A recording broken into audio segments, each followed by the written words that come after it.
ఈ కరోనా వెళ్ళిపోయిన తర్వాత కూడా పోస్ట్ కరోనా డిసీజెస్‌తో చాలామంది బాధపడుతున్నారు.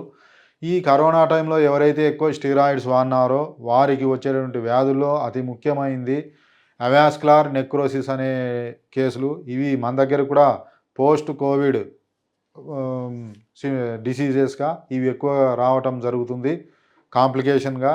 ఈ పోస్ట్ కోవిడ్ కాంప్లికేషన్స్‌గా ఈ అవాస్కులర్ నెక్రోసిస్‌తో పాటు కొంతమందికి రక్తం గడ్డకట్టే గుణం పెరిగి ఎక్కువ గుండెపోటు రావటం, అదేవిధంగా లంగ్స్ ఆల్రెడీ దెబ్బతిని అది శాశ్వతంగా డ్యామేజ్ అయ్యి సిఓపిడిగా మారటం, క్రానిక్ రెస్పిరేటరీ డిజార్డర్స్‌గా మారటం మనం చూస్తున్నాం. మరి వాటిలో మనం ఇప్పుడు అవాస్కులర్ నెక్రోసిస్ గురించి తెలుసుకుందాం. జనరల్‌గా అవాస్కులర్ నెక్రోసిస్ అంటే ఏందంటే, అవాస్కులేచర్ అంటే మనకు రక్త సరఫరా తగ్గడం. వాస్కులేచర్ అంటే రక్తనాళాలను వాస్కులర్ సిస్టమ్ అంటాం. అక్కడ రక్త సరఫరా తగ్గి ఏదైతే బోన్‌కు కావాల్సిన న్యూట్రిషన్ అందకపోవటం వల్ల ఆ బోన్ అనేది డీజనరేషన్ చెందటం, ఎండిపోవటం నెక్రోసిస్ అంటే. కాబట్టి అవాస్కులర్ నెక్రోసిస్ అంటే బోన్‌కు రక్త సరఫరా తగ్గి ఆ ప్రదేశం ఎండిపోవటాన్ని మనం అవాస్కులర్ నెక్రోసిస్‌గా మనం చెప్పడం జరుగుతుంది. దీనికి గల కారణాలు ఇంతకుముందు మనం చెప్పుకున్నాం. కరోనా టైంలో ఎక్కువ స్టెరాయిడ్స్ వాడటం ఇది ఒక కారణంగా చెప్పుకోవచ్చు. ఇంకా కొంతమంది స్మోకింగ్ ఎక్కువ ఉన్నవారికి కూడా ఈ సమస్య ఎక్కువ అవుతుంది. ఇంకా కొన్ని రకాల మెడిసిన్స్ వల్ల అంటే మనకు టీబీ, బోన్, అదేవిధంగా బోన్‌కి వచ్చిన క్యాన్సర్, ఇలాంటి రేడియేషన్ థెరపీ ఇలాంటివి ఎక్కువ చేసుకున్న వారికి కూడా ఈ సమస్య వచ్చే అవకాశం ఉంటుంది. కొంతమందికి ఏదైనా సరే దెబ్బ తాకటం, ట్రామా వల్ల కూడా ఈ సమస్య వచ్చే అవకాశం ఉంటుంది. కొంతమందికి అన్‌కంట్రోల్డ్ షుగర్ లెవెల్స్ ఎవరికైతే ఉంటాయో వారికి కూడా ఈ సమస్య వచ్చే అవకాశం ఉంటుంది. ఇంకా కొంతమందికి రక్తనాళాలకు సంబంధించినటువంటి వ్యాధులు, ముఖ్యంగా రేనాల్డ్స్ ఫినామినా అని, బర్గర్స్ డిసీజ్ అని అలా రక్తనాళాలకు సంబంధించిన వ్యాధుల్లో కూడా ఈ సమస్య వచ్చే అవకాశం ఉంటుంది. మరి ఈ అవాస్కులర్ నెక్రోసిస్ అనేది ప్రతి జాయింట్‌లో వచ్చే అవకాశం ఉంటుంది. ఎక్కువగా మనకు హిప్ జాయింట్‌లో ఎక్కువగా వచ్చే అవకాశం ఉంటుంది. మరి ఈ హిప్ జాయింట్‌లో ఈ అవాస్కులర్ నెక్రోసిస్ వస్తే మనకి ఏమేం లక్షణాలు వస్తాయంటే, ముఖ్యంగా మనకు ఈ హిప్ జాయింట్‌లో ఆ తుంటి ఎముక ఉంటది. ఎముక అదేవిధంగా మనకు హిప్ దగ్గర ఉన్న ఎముక రెండూ కూడా మనకు బాల్ అండ్ సాకెట్ జాయింట్ అంటాం. మనకు ఫీమర్ యొక్క హెడ్, ఫీమర్ అంటే ఇదే మన ఫీమర్ యొక్క హెడ్ అలా మూవ్ అవుతుంటది హిప్ జాయింట్‌లో. అక్కడ మనకు ఏమవుతుంది అంటే ఆ రక్త సరఫరా తగ్గి ఫీమర్ హెడ్‌కు తగ్గి అక్కడ ఆ ఫీమర్ హెడ్ అనేది గుండ్రంగా ఉండవలసింది పోయి అది రక్త సరఫరా తగ్గి రఫ్‌గా తయారై కార్టిలేజ్ దెబ్బతిని అదంతా కూడా ఫ్రీగా మూవ్ కాదు. మూవ్ కాక రిస్ట్రిక్టెడ్ మూవ్‌మెంట్స్ అనేటివొస్తాయి. దాన్నే మనం అవాస్కులర్ నెక్రోసిస్ హిప్ జాయింట్ అంటాం. దీంట్లో లక్షణాలు ఏమేమి ఉంటాయంటే, ఫస్ట్ కొంచెం హిప్స్ దగ్గర అంటే ఒక హిప్ జాయింట్ అంటే ఈ లెగ్ దగ్గర హిప్ జాయింట్, ఆ లెగ్ దగ్గర హిప్ జాయింట్ ఎక్కడైనా సరే పిరుదుల దగ్గర జాయింట్‌లో కొద్దిగా నొప్పొస్తుంది. తర్వాత నొప్పి కదా అని మనం నెగ్లెక్ట్ చేయడం ద్వారా ఈ నొప్పి కూడా ముఖ్యంగా ఉదయం పూట ఎక్కువ ఉంటది. అంటే రెస్ట్ టు మూవ్‌మెంట్ పెయిన్ అనేది పెరుగుతుంది. ఉదయం నిద్ర లేచినప్పుడు ఎక్కువ ఉంటది. అలానే ఎక్కువ కూర్చొని లేచినప్పుడు ఎక్కువ ఉంటుంది. అదేవిధంగా ఎక్కువసేపు నిలబడి నడిచేటప్పుడు పెయిన్ ఎక్కువ ఉంటుంది. కాబట్టి రెస్ట్ టు మూవ్‌మెంట్ అనేది పెయిన్ కంటే కూడా స్టిఫ్‌నెస్ ఎక్కువ ఉంటది. పట్టేసినట్టు ఉంటది.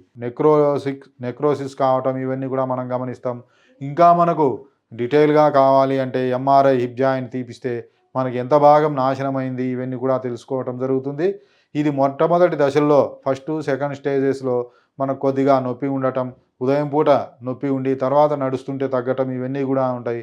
ఈ ఫస్ట్, సెకండ్ స్టేజెస్‌లో అయితే మనకు ఈజీగా ఆయుర్వేద మందులు మరియు పంచకర్మ థెరపీ ద్వారా తగ్గే అవకాశం ఉంటుంది. ఇంగ్లీష్ మెడిసిన్స్‌లో కూడా మనకు థర్డ్ స్టేజ్ వరకు మనకు బోన్ గ్రాఫ్టింగ్ అని చేస్తారు. అక్కడ డీకంప్రెషన్ అనేది చేస్తారు. అక్కడ బోన్‌కి ఒక హోల్ ఏసి బ్లడ్ సర్క్యులేషన్‌ను ఇంప్రూవ్ చేయడానికి చూస్తారు. అది కూడా ఫెయిల్ అయితే చివరిలో హిప్ జాయింట్ రీప్లేస్‌మెంట్ చేసే అవకాశం ఉంటుంది. మన దగ్గర కూడా థర్డ్ స్టేజ్ వరకు మనం మేనేజ్ చేయొచ్చు ఆయుర్వేదంలో. ఫోర్త్ స్టేజ్‌లో తప్పకుండా హిప్ జాయింట్ రీప్లేస్‌మెంట్ అనేది అవసరమవుతుంది. ఈ ఫస్ట్, సెకండ్ స్టేజ్ అయితే మనకు ఈజీగా తగ్గుతుంది. మరి దీంట్లో ఎలా మనకు ట్రీట్మెంట్ అంటే కొన్ని రకాల పంచకర్మ చికిత్సలు ఉంటాయి. వాటిల్లో ముఖ్యంగా అభ్యంగం, స్వేదం అని, పొడికిడి అని ఉంటాయి. అదేవిధంగా కొన్ని రకాల వస్తికర్మలు ఉంటాయి. ఎనిమా థెరపీస్ అంటాం, కొలాన్ థెరపీస్ అంటాం. దాంట్లో మనకు క్షీరవస్తి అని, దశమూల కషాయ వస్తి అని, రకరకాల దశమూల ఏరండ కషాయ వస్తి అని, రకరకాల కొలాన్ థెరపీలు ఉంటాయి. దీని ద్వారా మనకేమవుతుంది అంటే, ఆ బోన్‌లో ఉండేటువంటి ఏదైతే సర్క్యులేషన్ తక్కువయిందో, ఆ రక్తనాళంలో మరలా తిరిగి సర్క్యులేషన్ ఇంప్రూవ్ అయ్యేటట్టు చూస్తుంది ఇవి.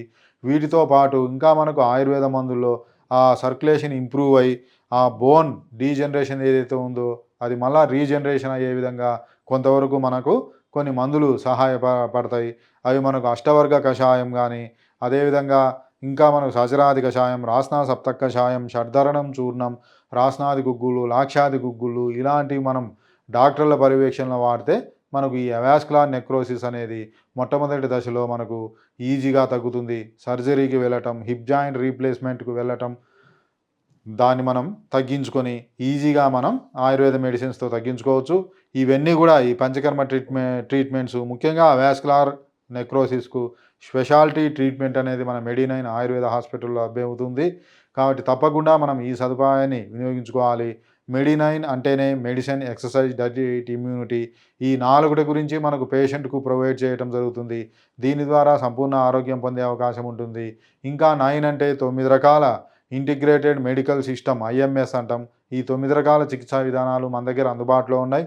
వీటిల్లో మనకు అవాస్కులార్ నెక్రోసిస్‌కు ఇంకా మన ఆయుర్వేదమే కాకుండా ఏ ఏ సిస్టమ్‌లో ఇంకా మంచి ట్రీట్మెంట్ దీంట్లో ఉందో అవన్నీ కూడా మనకు పేషెంట్‌కు ప్రొవైడ్ చేయటం ద్వారా మనకు పూర్తిగా తక్కువ టైంలోనే వ్యాధి నుంచి పూర్తిగా సంపూర్ణంగా బయటపడే అవకాశం ఉంటుంది.